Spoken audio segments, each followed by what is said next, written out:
Ele só tá falando com... Boa noite a todos. Vamos orar então, iniciar nossa aula. Pai querido, Pai amado, estamos na tua presença, Pai, nessa noite, nesse friozinho, Pai, nesse friozinho gostoso que o Senhor tem nos dado, Pai, temperatura. Obrigado, Pai, por tudo que o Senhor tem feito por nós, ó Pai. Obrigado pelo teu cuidado, a tua proteção para cada vida, Senhor. E te pedimos, ó Pai, em especial pela vida da Sol, Pai, que perdeu um irmão hoje, ó Pai. Esteja, Senhor, confortando aquele coração, dos seus parentes, ó Pai. Esteja com cada um deles, ó Pai. Pai querido, abençoe, Senhor, a nossa aula hoje, Pai. Abençoe a vida da Sônia, Pai, que vai estar aqui nos ensinando a tua palavra. Que possamos, ó Pai, guardá-la em nossos corações, possamos poder guardar, Senhor, na nossa mente e poder compartilhar, Senhor, e viver, Senhor, a tua palavra cada dia mais, Senhor. Pai querido, abençoe, Senhor, cada um que está aqui, aqueles que vão entrar ainda, Pai, esteja abençoando e abençoando, Senhor, esse seminário, abençoando todos os professores, todas as disciplinas que temos tido, Pai. Obrigado, Pai, por todas as coisas que o tem feito por nós. É o que eu te peço, agradeço, em nome do seu Filho Jesus. Amém. Amém. Tá um pouco escura a imagem, mas não tem problema, porque o que importa vocês vão ouvir e ver aqui na tela, tá? Então, hoje nós vamos estudar sobre o final do milênio. Já falamos sobre o milênio na última aula, e hoje termina o milênio. Esse negócio aqui.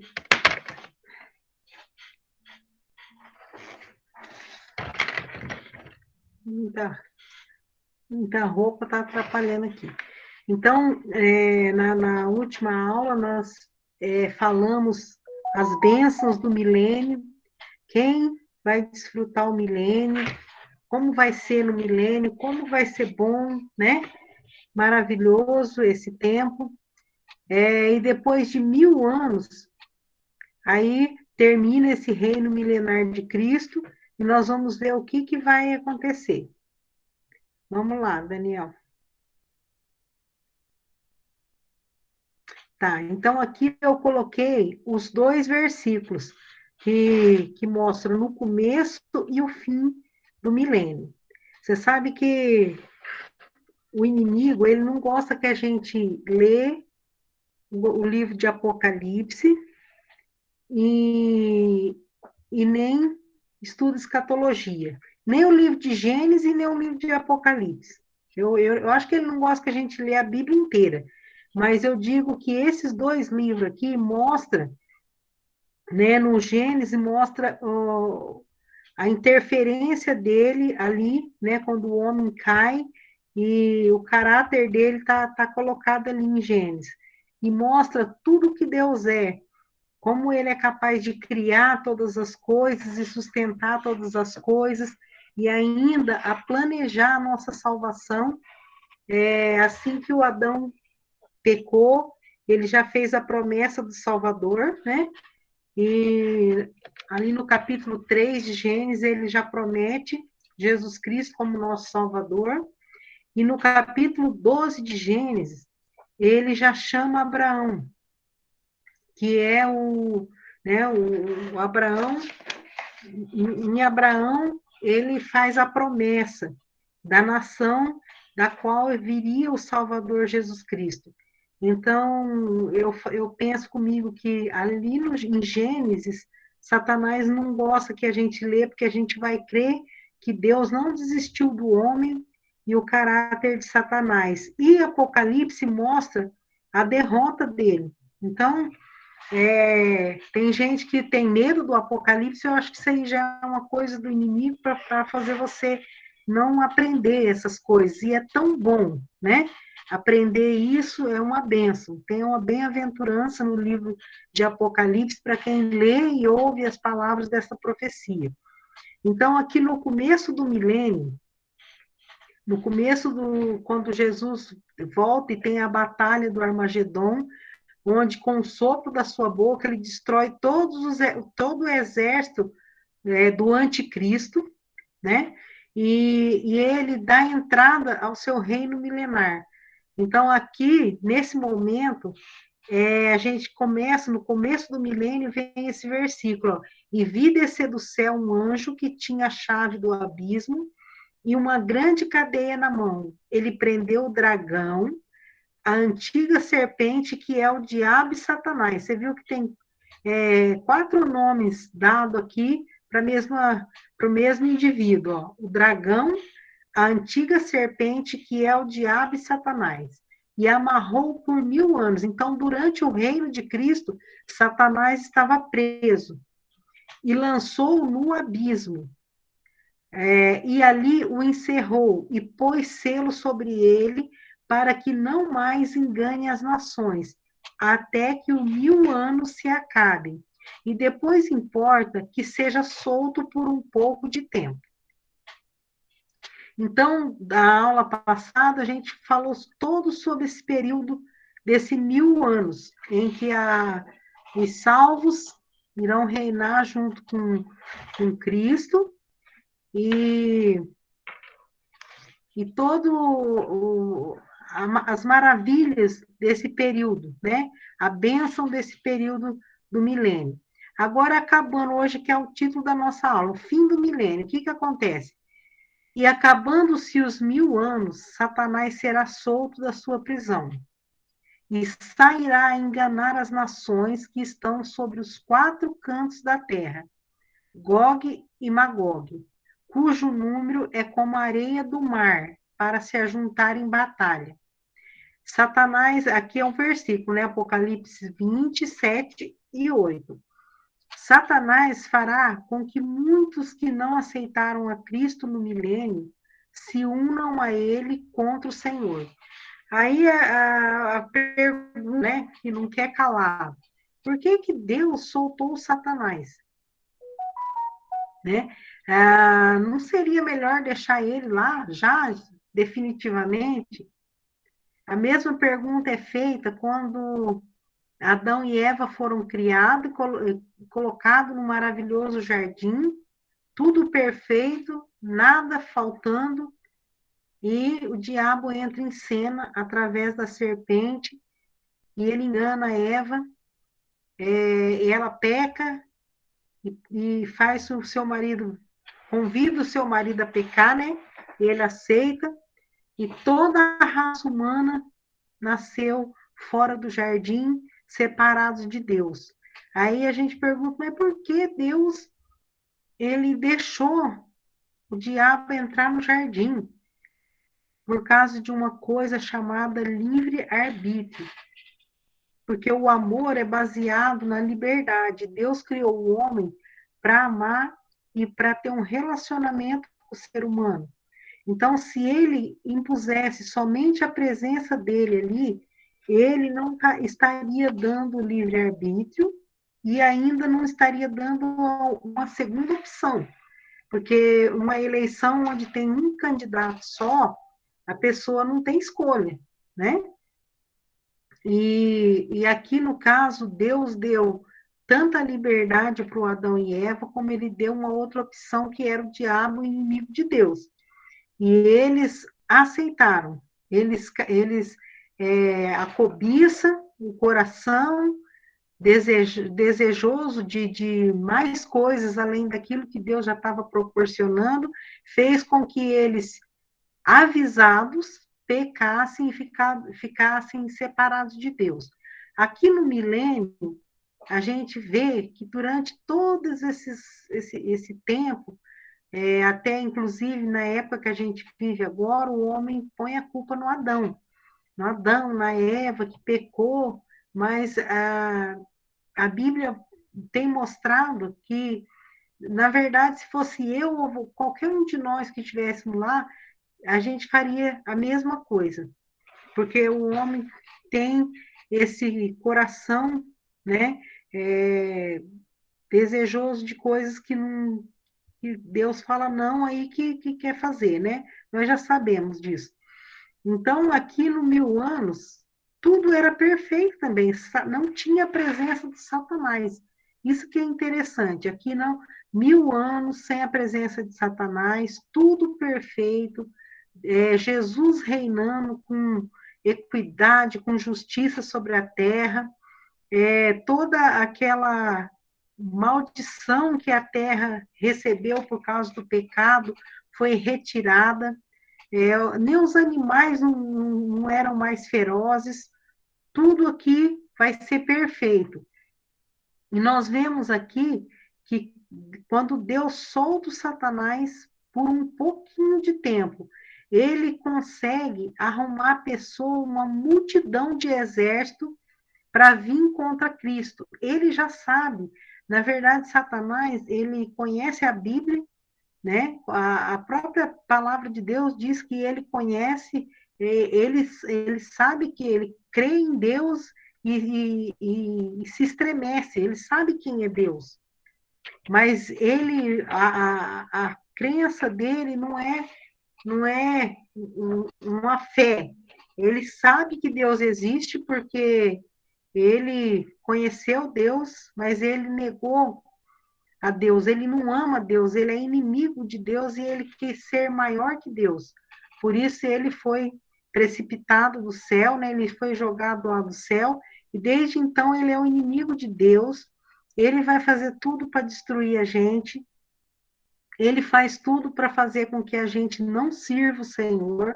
Ele faz tudo para fazer com que a gente não conheça a fundo que ele já foi derrotado, ele já a sentença dele já foi dada.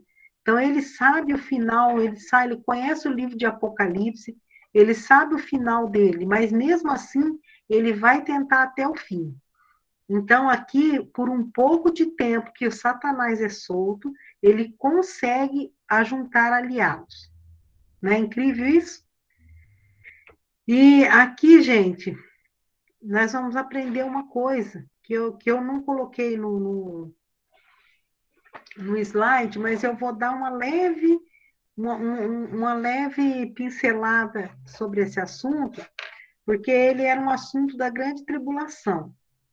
E aqui está dizendo, mas eu vou passar assim para vocês entenderem aqui. A guerra de Gog e Magog. Vocês já ouviram, já leram sobre isso, já pensaram o que seria essa guerra de Gog e Magog? Alguém já estudou sobre esse assunto? Ninguém falou. Então, olha lá. Tá? E subiram sobre a largura da terra. Isso aí é quando Satanás ele é solto do abismo, né?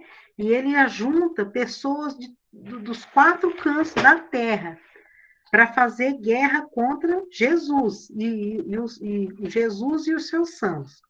E aqui, olha aqui a guerra. E subiram sobre a largura da terra e cercaram o arraial dos santos e a cidade amada, que é Jerusalém. E de Deus desceu fogo do céu e os devorou. Da outra vez, lembra que essa guerra não é a guerra do Armagedon dá início ao milênio. A guerra de Gog e Magog já é outra guerra que no fim dos 1000 anos, Satanás vai ser solto. Lá no começo, Satanás é preso. Agora, Satanás é solto e ele arquiteta aqui uma guerra e ele consegue arrumar aliados, uma multidão de aliados. E só que da outra vez, Jesus, com o sopro da boca dele, ele destruiu todo o pessoal, o exército do anticristo lá no Armagedon. Vocês lembram? E aqui é a guerra de Gog e Magog, de Satanás, e e Deus desce fogo do céu e devora. Entendeu? Duas coisas distintas.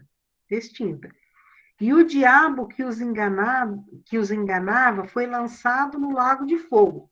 Primeiro, Satanás foi preso por 1000 anos. Agora ele é solto, arma essa guerra, é destruído todos os seus aliados com fogo que desceu do céu, e o diabo agora ele não vai ser preso, ele vai ser lançado no lago de fogo e enxofre, onde já estão lá a besta e o falso profeta. Lembra que lá no começo do milênio, a besta e o falso profeta já inauguraram o lago de fogo. Eles foram os primeiros dois que caíram lá. Agora vai para lá Satanás, para sempre, entendeu? Aqui é a derrota de Satanás. Esse versículo aqui deve ser o mais odiado pelo Satanás, porque aqui mostra a derrota dele para sempre. E o diabo que os enganava foi lançado no lago de fogo e enxofre, onde estão a besta e o falso profeta. E de dia e de noite serão atormentados para todo sempre. Aqui acaba a história de Satanás, tá? É a derrota total. Agora, essa guerra de Gog e Magog, vocês devem estar se perguntando o que significa Gog e Magog. Vocês lembram quando lá no começo de escatologia, há várias semanas atrás, eu falei que tem alguns métodos de interpretar a escatologia, e um deles era o método alegórico, que o método alegórico usa algumas simbologias, é, algumas termos, mas que é para dar um entendimento daquela passagem, mas tudo que é colocado como alegoria, como fazendo uma alusão a alguma coisa que está lá, lá atrás tem que ter algo que comprove. Por exemplo, eu dei aquele exemplo de do capítulo 12 de Apocalipse, que fala da mulher que tinha 12 estrelas debaixo dos seus pés, e o sol e a lua. Então, está se falando de Israel. Por que, que a gente sabe que está falando de Israel? Porque a gente vai lá no livro de Gênesis e a gente vê nos sonhos de José a mesma coisa. Então, quando a gente usa alegoria para interpretar alguma passagem da Bíblia, quando alguém coloca uma alegoria lá, sempre aquela alegoria, aquela parábola, aquela ilustração, ela tem a ver com alguma coisa que já está em outra parte da Bíblia. Porque senão a gente começa a interpretar por nós mesmos algumas coisas, o que não é a vontade de Deus. Então, essa guerra de Gog e Magog, na verdade, ela é uma alegoria, uma alusão a uma outra invasão de Gog e Magog que tem no livro de Apocalipse, que vai acontecer na grande tribulação, e que passou batido e eu não dei essa aula para vocês. Mas, na verdade, não é, ela é antes da Guerra do Armagedon. Vai ter essa batalha, eu creio, muitos estudiosos creem, que vai ser nos 7 anos da tribulação. Por quê? Porque vai ser uma guerra de grande proporção. E eu acredito que seja ali no cavalo vermelho, naquele selo que é aberto, que eu falei que no cavalo vermelho representa um período de guerras, né? Mas eu não dei, assim, uma definição. Porque é um assunto muito. Isso aqui, se vocês quiserem, uma outra hora eu posso dar uma aula só sobre isso daí. Porque é um assunto bem complicado, que seria necessário mostrar para vocês no mapa, no mapinha, porque ele envolve geografia, ele envolve a história. Mas eu vou explicar mais ou menos para vocês. Magog é um dos descendentes de Jafé, filho de Noé, tá? Esses magogianos, né, que se refere aqui, e ele também se refere no livro de Ezequiel, no capítulo 38, 39, fala dessa guerra, que haverá ainda, não é uma profecia, essa guerra. O Ezequiel é um profeta do exílio, né, o povo estava na Babilônia, e o Ezequiel, ele teve essa profecia, essa visão dessa guerra, e essa guerra envolvia os magogianos, que são os descendentes de Jafé. Mais para frente, entrando pela história, que não está na Bíblia, né, no capítulo, eu anotei aqui onde fala que é o magogiano, se vocês procurarem no capítulo 10, versículo 2 do livro de Gênesis, se o Daniel pôr aí para a gente, vocês vão ver que um dos filhos de Jafé é Magog. E esses magogianos, com o passar dos tempos e dos anos, eles deram origem pela história, isso aí já não é na Bíblia, mas historiadores, os filhos de Jafé são Gomer, Magog, Madai, Javan, Tubal, Meseque e Tiras, tá?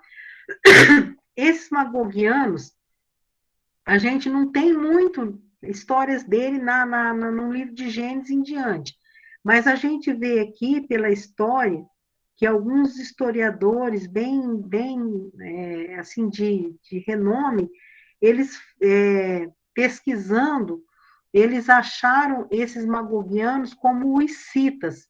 Lembra que lá no Novo Testamento tem um versículo que fala que Cristo ele eu não sei bem certinho o decorado o versículo, mas que ele veio para os bárbaros, para os citas, que não há diferença, que ele veio para todo mundo. Então, é colocado esses citas lá, um povo. Então, esses citas, se você for pesquisar os citas, lá na frente, os citas, eles eram homens de guerra, eram bárbaros mesmo, eles eram tão hábeis na guerra que eles eram flecheiro com as duas mãos, esquerda e direita, e eles eram capazes de matar um pássaro voando. Né? Fala na história isso daí. E eles conquistaram, olha, se vocês prestar atenção, vocês vão ver aonde que a gente vai chegar.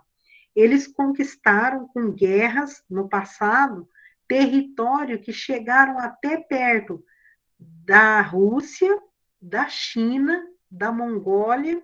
Então, eles chegaram lá perto, conquistaram esse território. O tempo foi passando e logo a gente sabe que não se fala mais dos citas, mas o território deles, onde hoje seriam os citas, é a Rússia, é a Mongólia, China, esse pessoal lá do norte de Israel.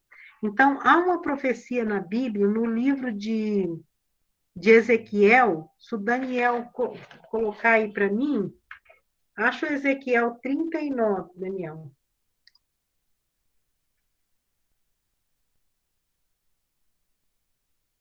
Ezequiel 38. Ezequiel 38, por que eu quero que vocês entendam? Porque aqui, essa guerra de Gog e Magog do livro de Apocalipse é só é como se fosse um símbolo. Eles fizeram uma alusão ao que aconteceu de verdade, que essa guerra aqui no final, ela vai ter a mesma proporção dessa guerra aqui, que aconteceu na grande tribulação, que vai acontecer na grande tribulação. Olha aqui, o Ezequiel profetizou isso aqui antes de Cristo nascer. Ele já está falando de escatologia, do final do tempo. Olha lá.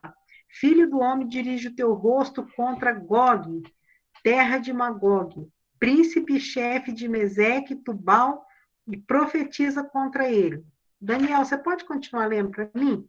Minha voz está meio ruim. Ok.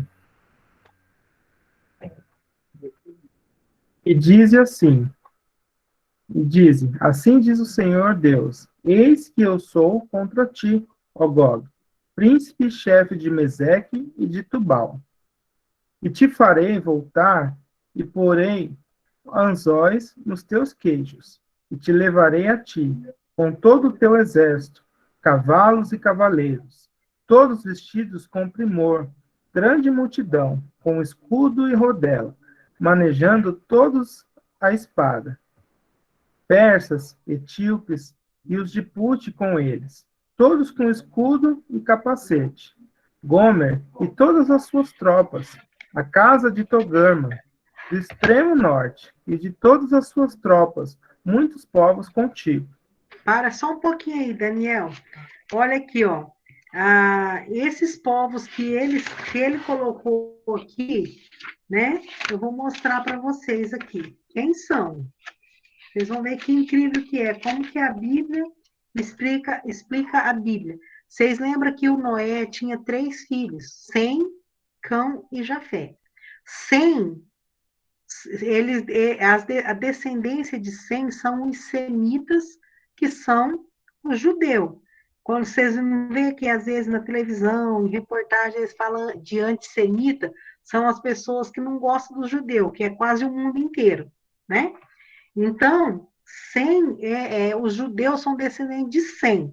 Jafé tem esses que a gente está falando aqui, que são os magogianos, e tem outros aqui, o Gomer, o Madai, Javã, tal, mas o que está se destacando aqui na Bíblia, que Deus está falando, é o Magog. E o cão é aquele um que, quando Noé embebedou, ele zombou do Noé e o Noé amaldiçoou a geração dele. E, e o Cã, ele gerou o Cuxi, o Mizraim, Put e Canaã. Vocês sabem que a terra de Canaã teve que ser para os descendentes de Abraão entrar em Canaã, esse povo teve que ser destruído, né? Mas ainda restaram alguns que são os palestinos, que são muçulmanos e odeiam Israel. Vai prestando atenção. Put, que é descendente de Cã também. Isso eu estou falando dos descendentes do Cão, daquele que foi amaldiçoado por Noé. Então, o Canaã dos filhos foi pai da nação de Canaã, né? Put, saiu os líbios, que também são muçulmanos e odeia o povo de Deus, Israel. Misraim também é filho de Cão, e ele gerou todo, que hoje atualmente é o Egito, que também são inimigos do povo de Deus, até hoje, foram e ainda é. E Cuxi, que também é filho de Cão, da Etiópia, tá? Então, aqui, a gente está vendo aqui, ó, nesse versículo, está falando que os persas, né? Persas hoje é o Irã. Vocês sabem que o Irã, eles estão desenvolvendo, enriquecendo urânio para fazer bombas nucleares. E é uma briga, né? De vez em quando você vê na televisão, no jornal, eles falando sobre esse enriquecimento de urânio, porque há o desejo do Irã, que eram os antigos persas, né? Outros países também estão ali situados onde era a Pérsia, porque é grande território. Tem outros, o Afeganistão está onde era a Pérsia, Turquia, Paquistão, né? Tudo a Iraque, tudo está nessa região dos persas. Então, são todos povos que odeiam o povo de Deus, odeiam Israel, e agora, estou falando agora, nesse momento, todas essas nações que chamavam por esse nome que o Daniel acabou de ler e está aqui, hoje são países que estão sendo inimigos de Israel, como os persas, por exemplo, do passado, hoje é Irã, Iraque, né, que odeia Israel, Afeganistão, todos esses países que têm muçulmanos, eles odeiam tanto o cristão quanto os israelitas. Os etíopes, né, e, e os de Put, né, que é a Líbia, e aqui Gomer da descendência de Jafé. Deixa eu ver se eu achei onde que é Gomer.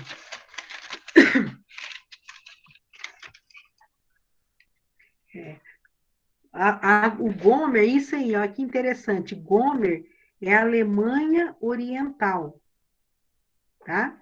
E Togarma, Togarma é a Turquia. E, olha só, vamos pensar junto comigo. Magog se tornaram os citas, que se tornaram quem? Aquela região onde hoje corresponde à Rússia, onde corresponde à China, Mongólia, todos esses países que protege quem? Protege aqueles países árabes, que são esses um aqui, ó, que estão persas, Put, entendeu? Turquia. Então, o que que acontece ali? O que vai acontecer no futuro, quando solta o cavalo vermelho e começa a haver guerras? Por que que a gente sabe disso? Porque nós vamos ver um trechinho que o Daniel vai ler, que fala que ninguém, não vai ter nenhum aliado do povo de Israel nessa época. Nós vimos que só quem veio no momento final foi Cristo, com os salvos, e pôs fim à guerra do Armagedon, que é outra guerra.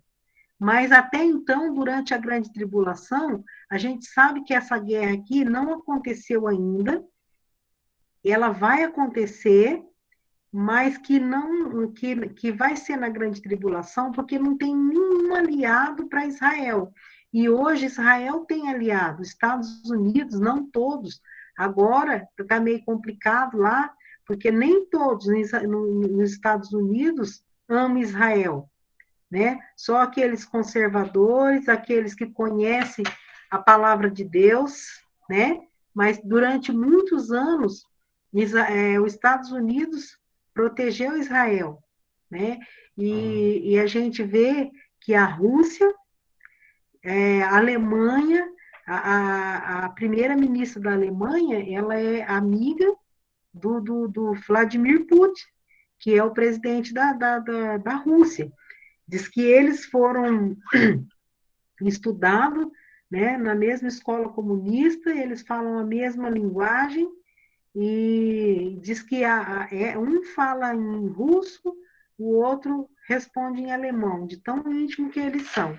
Então, no futuro, aqui, se a gente for estudar melhor, a gente vê que que o cenário do mundo hoje é como se o mundo tivesse se preparando para essa guerra aqui, aonde os países, aqui fala que vem do extremo norte de Israel, e o extremo norte de Israel é Moscou, é a cidade, lá a capital lá da Rússia.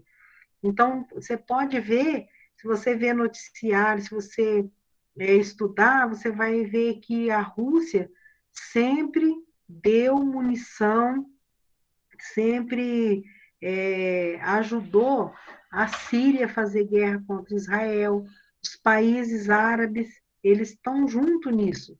Então, esses magogianos são os russos, são os chineses, são aqueles povos lá do extremo norte de Israel. Então, lá no futuro, lá quando Jesus voltar e começar a grande tribulação, vai acontecer isso daí. Então, vai esse Magog, Gog é o rei, é o príncipe, né? O rei. E Magog é o povo.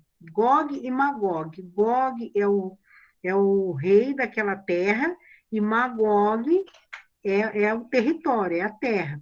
Então, o que vai acontecer? Esse rei de Magog, né, que é o Gog, ele vai reunir todos os aliados para fazer guerra na grande tribulação contra os judeus, contra o povo de Deus.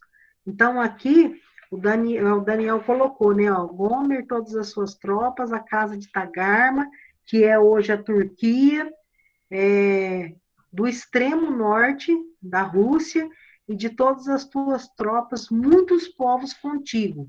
Então, lá no versículo que a gente estava lendo, quando Satanás ele levanta uma multidão depois do milênio de paz, para lutar com Cristo, ele está sendo comparado àquela guerra com essa daqui. É uma comparação. Por que, que é uma comparação? Porque aqui, lá no milênio, não vai ter nações inimigas de Deus, que vai ficar no milênio. Vocês lembram que a gente estudou e vai ter um julgamento das nações para elas entrarem para o milênio? Então, não vai entrar para o milênio nenhuma nação inimiga. O que vai acontecer aqui é que Satanás, ele vai ajuntar de várias, dos quatro cantos da terra essas pessoas. Então, aqui a gente vê aqui que são lugares definidos no mapa, né? Todos esses lugares aqui que a gente está citado em Ezequiel 38, eles são lugares geograficamente que a gente pode encontrar lá hoje, e na época que Satanás fala guerra da Gog e Magog, ele fala que vai pegar pessoas dos quatro cantos da terra. Então, é só uma alusão aqui. Aqui, isso, ó. E subiram sobre a largura da terra e cercaram o arraial dos santos, a cidade amada. E Deus colocou fogo do céu, desceu fogo do céu e devorou. Então, aqui, como que eles vão subir de toda a largura da terra? Olha aqui. Vamos ver lá, ó. Peguei da aula do Silvio, depois ele vai bater em mim. Não tem problema, não. Olha lá que legal, ó. Deixa eu me situar aqui. É que eu não posso mexer aqui, só o Daniel. Ó, tá vendo, ó? Acha Israel aí para mim. Sei que tu tá mexendo com o mouse. Ó, tá vendo? Turquia, Iraque, Irã, Afeganistão. Agora você vai achando aqui, ó. Você vai lá, ó, onde que tá a Mongólia. Vai trazendo à esquerda, Daniel.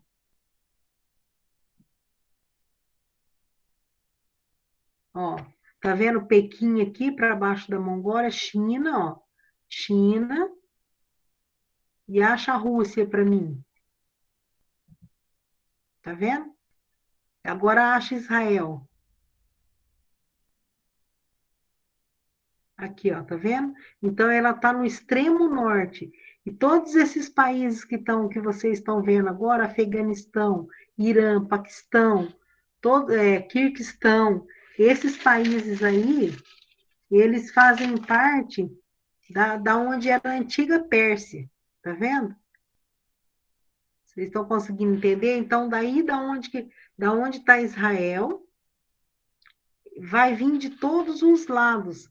Essa batalha, nessa batalha lá na Grande Tribulação, vem pessoas de todos os lados, porque vem ali do norte, né, que são esses países árabes, que são muçulmanos, que vão se aliar com a Federação Russa, tá vendo ali em cima?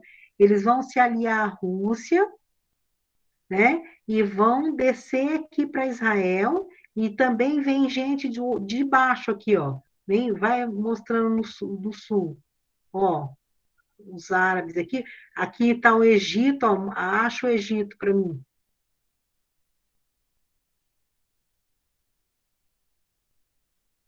O Iraque, Turquia. Então, vai ser como se tivesse um monte de flecha, tudo voltada lá para Israel. Então, vai ter uma grande guerra, mas voltando lá para o Ezequiel, nós vamos ver o que vai acontecer nessa guerra. Para vocês entenderem. Volta lá, Daniel, no Ezequiel 38.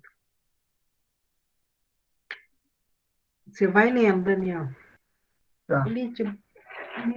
Prepara-te e dispõe-te, tu e todas as multidões do teu povo, que se reuniram a ti, e serve-lhes tu de guarda. Depois de muitos dias será visitado. No fim dos anos, virás à terra que se recuperou da espada, e que foi congregada dentre muitos povos, junto aos montes de Israel, que sempre se faziam desertos. Mas aquela terra foi tirada dentre as nações. e todas elas habitarão seguramente. Então subirás, virás como uma tempestade, partirás como uma nuvem para cobrir a terra, tu e todas as suas tropas, e muitos povos contigo. Assim diz o Senhor Deus. E acontecerá naquele dia que subirão palavras no teu coração, e maquinarás um mau desígnio. E dirás: subirei contra a terra das aldeias não muradas. Virei contra os que estão em repouso, que habitam seguros. Todos eles habitam sem muro, e não têm ferrolhos nem portas, a fim de tomar o despojo, e para arrebatar a presa, e tornar a tua mão contra as terras desertas que agora se acham habitadas, e contra o povo que se congregou dentre as nações, o qual adquiriu gado e bens, e habita no meio da terra. Sebá e Dedã, e os mercadores de Tarsis, e todos os seus leãozinhos te dirão: vens tu para tomar o despojo? Ajuntaste a tua multidão para arrebatar a tua presa? Para levar a prata e o ouro? Para tomar o gado e os bens? Para saquear o grande despojo? Portanto, profetiza, ó filho do homem, e dize a Gogue: assim diz o Senhor Deus: porventura não o saberás naquele dia, quando o meu povo, Israel, habitar em segurança? Virás, 16. virás, pois, do teu lugar, do extremo norte, tu e muitos povos contigo, montados todos a cavalo, grande ajuntamento e exército poderoso. Esse versículo aqui, está falando dessa guerra, ó. Virás do teu lugar do extremo norte, né? Que o extremo norte de Israel é Rússia, tu e povos contigo, os aliados dele, uma colisão, montados todos a cavalo. Aqui a gente vê que hoje em dia, muito menos na grande tribulação, haverá guerras usando cavalo, né? Ninguém mais anda a cavalo, vai batalhar com cavalo. Mas eu descobri que em Israel, cavalo, o nome cavalo em hebraico, ele é o mesmo nome usado hoje para como é, tanques de guerras, armas, esses tipos de armamento de guerra moderno, tanques de guerra mesmo. Eles chamam o mesmo nome, o nome é Merkivá, Merkivá. Vocês vão ver que se vocês estudar, vocês vão ver que é usado nos museus em Israel. Eu sempre vejo aquela Aline, Israel com a Aline, e ela mostra algumas coisas assim. O mesmo nome usado no, a cavalo, para cavalo é o nome usado em tanques de guerra. Então, eu acredito aqui que vai ser uma guerra muito moderna, usando todos esses aparatos que se tem hoje, todas essas guerras nucleares, e tudo porque vai ser terrível na grande tribulação. E aqui a gente vê que não vai ter aliado para Israel. Por quê? Porque os salvos não vão estar mais aqui. A igreja de Cristo não vão estar mais aqui.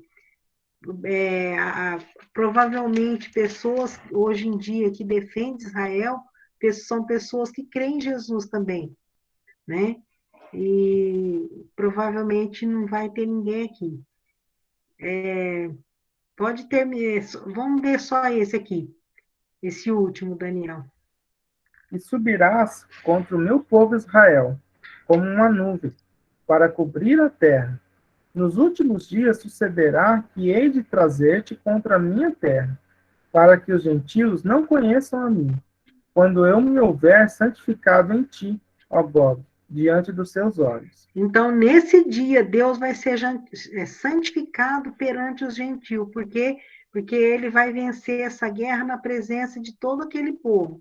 Então, quem não conhecia, essa guerra vai ser, Deus vai permitir essa guerra, porque quando acontecer essa guerra, os gentios, Deus der a vitória para Israel, como ele sempre deu, os gentios que estiverem ali vai saber, né? Vai ser saber, Deus vai ser santificado por meio desse acontecimento. Só coloca o 22 e o 23 agora para a gente voltar no nosso estudo.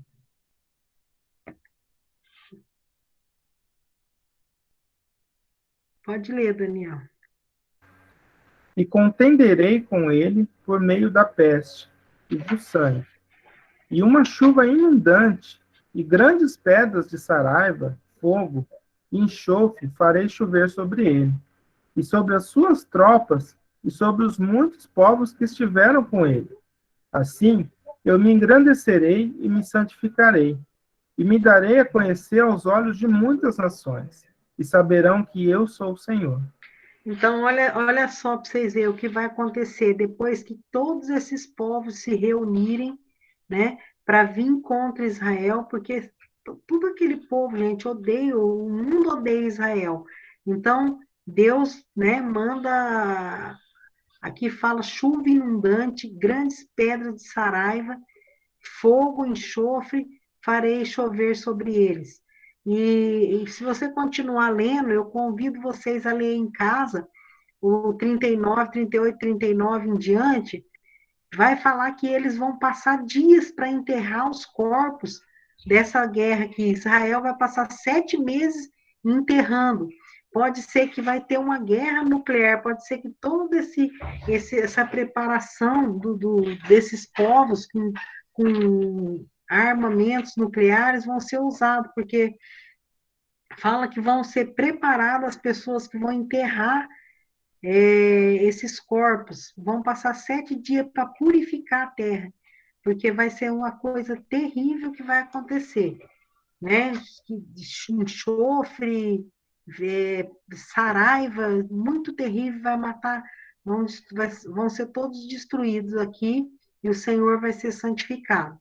Isso aqui é um estudo de muito tempo para a gente fazer, mas é só para vocês entenderem, voltando aqui, que vocês ficam perguntando assim, mas a guerra de Gog e Magog é diferente, essa uma aqui, da outra, porque a outra vai ser uma invasão e uma guerra nos 7 anos da tribulação. E aqui a guerra de Gog e Magog, quando Satanás só chama pessoas de toda a terra, então é só uma alegoria para mostrar que essa guerra é parecida com aquela, porque vai acontecer que ele vai conseguir aliados igual o rei de Gog, que conseguiu aliados para todo lado para ir contra Israel. Então, dessa mesma forma, Satanás vai conseguir aliados depois de um período de paz, depois de um período de justiça, e a terra cheia do conhecimento de Deus, ainda assim, os homens que não aceitaram Cristo durante o milênio, porque durante 1000 anos nasceram pessoas, né? Pessoas nasceram com livre-arbítrio, mas pecadores, porque aqui vai ter pessoas, no milênio vão ter pessoas de corpos glorificados, que é os salvos, mas vão ter pessoas de corpos naturais, porque ficaram depois são os sobreviventes da grande tribulação que Deus deixou entrar por milênio. Então, eles produziram filhos, tanto os judeus como a igreja nesse período milenar, eles estão evangelizando e o próprio Cristo, a presença de Cristo aqui na Terra. Mas, mesmo assim, vai haver pessoas que vão negar, não vão aceitar Jesus, e quando o diabo for solto, ele vai conseguir enganar essas pessoas, mas aqui, como no dia daquela invasão lá, que Deus mandou chuva de saraiva e bombas e tudo, e destruiu tudo, e salvou os judeus, vai acontecer nesse dia. Fogo vai descer do céu e destruir esses aliados do diabo, e o diabo vai ser jogado no lago de fogo. Vocês conseguiram entender? Meio complicado, né? Fala aí alguma coisa. Deu para entender. Ô, Sônia, a gente vê assim que mesmo o inimigo preso durante 1000 anos, né, as atividades pecaminosas não vai deixar de existir. Então, durante o milênio, Então, o ter mais a tentação mais perigosa, assim, para o ser humano, eu acho que vem da própria natureza, né? É Da pessoa, na porque mesmo natureza ele, caída. mesmo ele preso, né, acontecer das pessoas Uhum, ainda tá tão no meio do pecado, e lá pois é. em Jó que fala, né, que ainda que Deus a ninguém tente, é por meio da tentação que se manifestam os fiéis, né? É, é isso Então mesmo. tudo fazia parte, tudo faz parte já do plano, né, divino em Uhum, relação à humanidade. isso mesmo. É muita coisa, é muito conhecimento. Uma delícia É, aprender, né? é bastante detalhe, então eu não sei se vocês ficam confusos. É, alguém quer falar alguma coisa, fazer uma pergunta antes de eu prosseguir? Todo mundo entendeu tudo ou não entendeu? Ou não entendeu nada, né? Vou fazer uma pergunta então, para vocês, quer ver? Tô brincando. Pode passar então, Daniel. Acho que eles estão entendendo. É, depois de tudo isso, destruirá a morte, né? E os poderes infernais. Olha só. Então, primeiro, Satanás vai ser jogado, ó, final do milênio. Tem essa guerra. Deus manda Satanás para o lago de fogo. E olha só. E a morte e o inferno foram lançados no lago de fogo. Esta é a segunda morte. Então, olha só que legal, que até a morte e os poderes infernais sobre a humanidade vão ser destruídos, vão ser jogados no lago de fogo. Apocalipse 20, 14. Outra coisa que vai acontecer, destruirá todos os adversários, ó, e subiram sobre a largura da terra, esse é o versículo que a gente acabou de ler, cercaram o arraial dos santos e a cidade amada, e Deus desceu fogo do céu e os devorou. Então, aqui no final do milênio, vai ser destruído os adversários, a morte vai ser destruída e os poderes infernais. Pode passar, Dani. Após a destruição do mal, Cristo dominará com poder e entregará o reino a seu Pai. Esse versículo aqui, achei ele maravilhoso, ó, porque assim como todos morreram em Adão, assim também todos serão vivificados em Cristo, mas cada um por sua ordem. Cristo, as primícias, depois os que são de Cristo na sua vinda, depois virá o fim quando tiver entregado o reino a Deus, ao Pai, e quando houver aniquilado todo império e toda potestade e toda força, que é a vitória final de Cristo, porque convém que ele reine até que haja posto todos os inimigos debaixo de seus pés. Ora, o último inimigo que há de ser aniquilado é a morte, porque todas as coisas sujeitou debaixo de seus pés. Quando diz todas as coisas estão sujeitas, claro que se excetua, exceto aquele que lhe sujeitou, que é Deus, o Pai, né? Então, Cristo aqui, no final do milênio, ele reinou e depois ele venceu todos os inimigos. Ele venceu o Satanás, ele venceu o inferno, ele venceu a morte. O último inimigo que ele colocou debaixo dos pés dele foi a morte, porque agora vai passar para a eternidade. Nosso próximo estudo, nós vamos ver os lugares de cada coisa, de cada um, e a gente entra para a eternidade aqui, aonde vai ser só alegria, né? Só felicidade. Pode passar, Daniel, vamos ver se tem mais algum. O fim do milênio, olha só. O fim do milênio marca o fim de todas as dispensações. Lembra que eu ensinei? São 7 dispensações, mas eu ensinei as 3 principais, que é a dispensação da lei, né? A dispensação da graça. Nós entramos para a dispensação do milênio. E agora, no fim do milênio, é o fim das dispensações aqui da Terra. E a instauração do juízo final, o grande trono branco. E aqui, ó, e vi um grande trono branco, e o que estava sentado sobre ele, de cuja presença fugiu o céu e a terra, e não se achou lugar para ele. Então, o fim do milênio, o que marca o fim do milênio, vai ser que agora vai descer um trono branco, e nesse trono vão ser julgados todas as pessoas que morreram sem Cristo, de todas as épocas, tanto do milênio, que saíram do milênio ali, esses que lutaram, que foram contra Cristo, do lado de Satanás. Vai ter a segunda ressurreição, que vai ressuscitar todos aqueles ímpios que morreram sem Cristo, que não aceitaram Jesus, e vão se colocar, lembra que a Bíblia fala que todo joelho se dobrará e toda língua confessará que Jesus Cristo é o Senhor, para a glória de Deus Pai. Quer para louvar a Deus e agradecer a Ele, como lá, lembra que os salvos já teve o tribunal de Cristo, para poder receber as coroas e o galardão, porque não vai ser julgado, só é julgado só para ver o que a gente vai receber. Naquele dia lá, vai ser maravilhoso, porque o joelho vai se dobrar para glorificar a Cristo, porque nós fomos salvos pela graça, pelo sangue dele. Agora, aqui nesse trono branco, eles vão ter que falar assim: olha, Deus, realmente o Senhor estava certo e eu fui um tolo, porque eu não aceitei o grande e maravilhoso plano que o Senhor tinha para mim. Eles vão, lembra que eu sempre repito esse versículo, e o julgamento é esse, e a condenação é essa, que a luz veio às trevas, mas os homens amaram mais as trevas do que a luz, porque as suas obras eram más.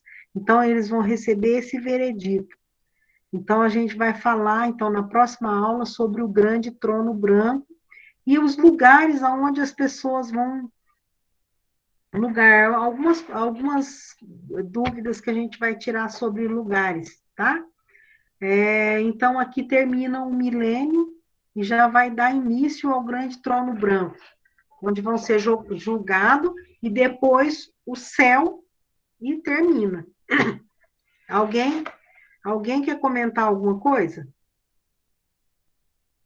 Ó, terminei na hora certinha.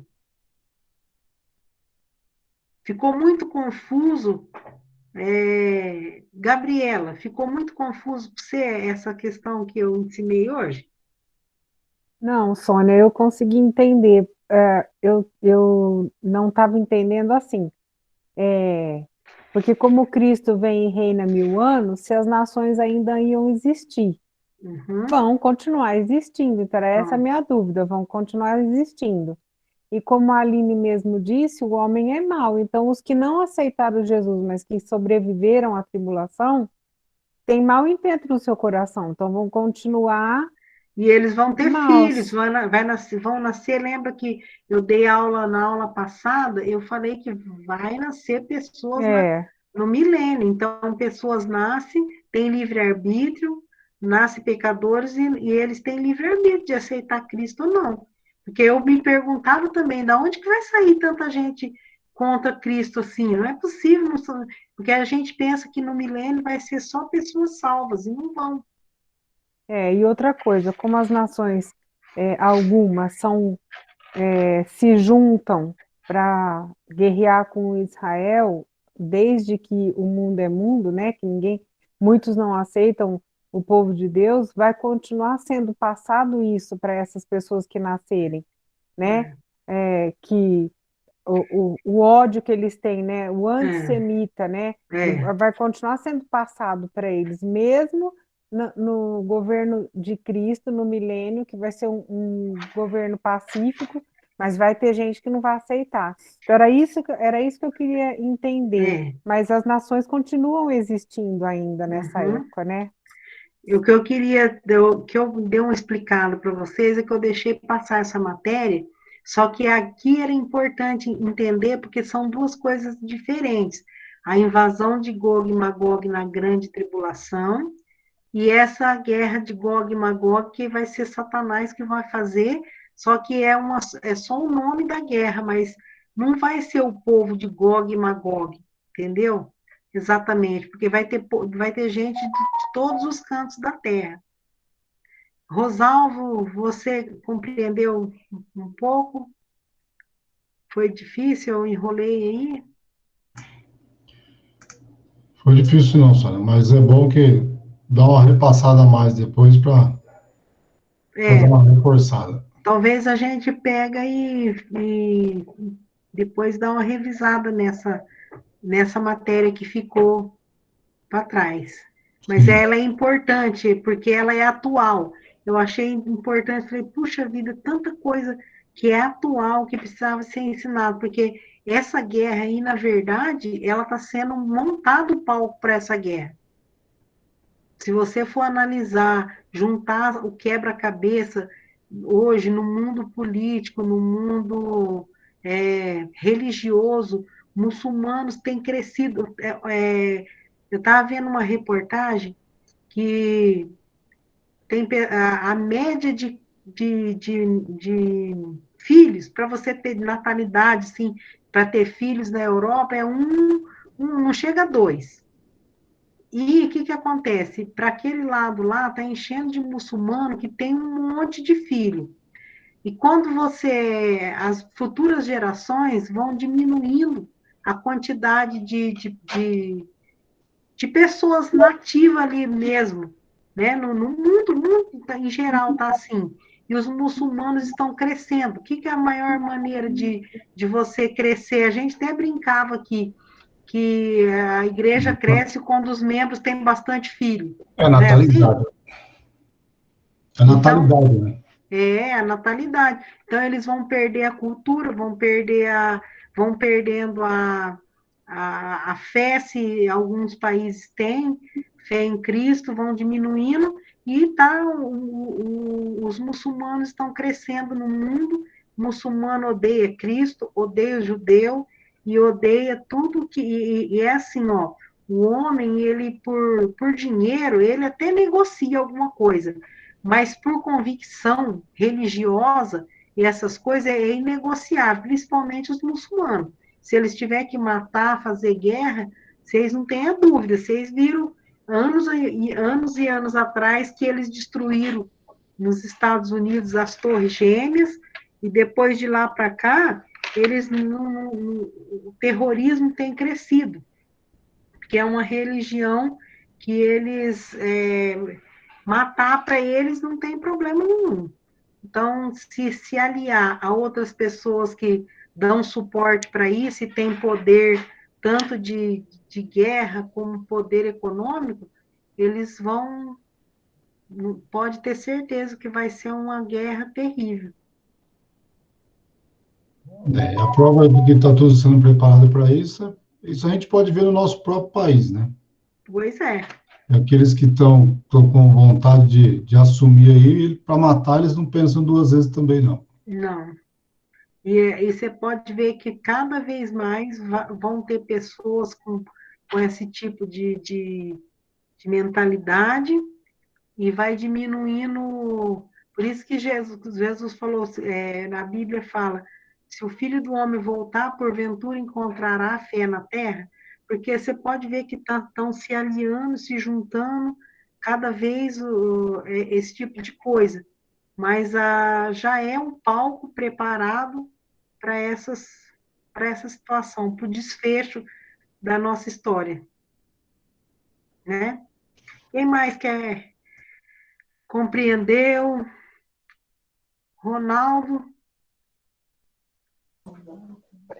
Mansônia, então, como eu perdi as aulas anteriores e ainda não vi o vídeo, eu estava um pouco confuso, mas agora eu estou começando a me familiarizar com essa questão do milênio. Sei. Aí pega lá nos vídeos para Sim. você, né? Cássia, tá conseguindo? Eu sou um pouco difícil de entrar as coisas na minha cabeça, mas o que que eu faço? Depois eu assisto o vídeo para E se tirar as tiver dúvidas. alguma pergunta, talvez depois a gente pode dar mais uma repassada, tá? Tá bom. Irmão Aurelino, tá aí? Entendi. Foi Então bom o tá. estudo, e principalmente quando fala sobre a morte, né? Há muitas pessoas que acham que a morte é um ser qualquer, né? Mas, como disse Paulo, né, naquele dia, né? Vai dizer, ó morte, onde está a sua vitória, né? Hoje a morte tem sido vitoriosa, né? Ela É, tem ceifado tantas pessoas, né? Então a pois morte é é. um ser vivo, né? Entendeu? Mas um dia ela Uhum. vai ser lançada no inferno também, né? É o último inimigo que Jesus vai colocar debaixo dos pés dele, né? É verdade. Gustavo, entender? Tá compreendendo? Tô compreendendo. Rosângela? Rosângela dormiu? Cutuca ela aí, Rosângela. Ela tá em outro ambiente. Ah, ela tá lá. Tá bom, então. Não tem problema. É, Então tá, gente, ó. É normal a gente não compreender tudo, mas tem o livro lá, vai dando uma olhada, tem assunto que não tá lá no livro, porque eu vou procurando, vai aparecendo coisa que eu quero ensinar para vocês, mas depois a gente vai fazer uma revisão, vai ficar mais claro, porque é muito importante aprender essas coisas e tal, e porque a gente tem que repassar isso daí, tá? Ensinar o que vocês já aprenderam para outras pessoas, porque a gente está vendo que o tempo está próximo e as pessoas precisam pelo menos saber disso, porque elas podem tomar a decisão delas, né? Mas tá bom, gente. Então vamos orar e encerrar com a palavra de oração.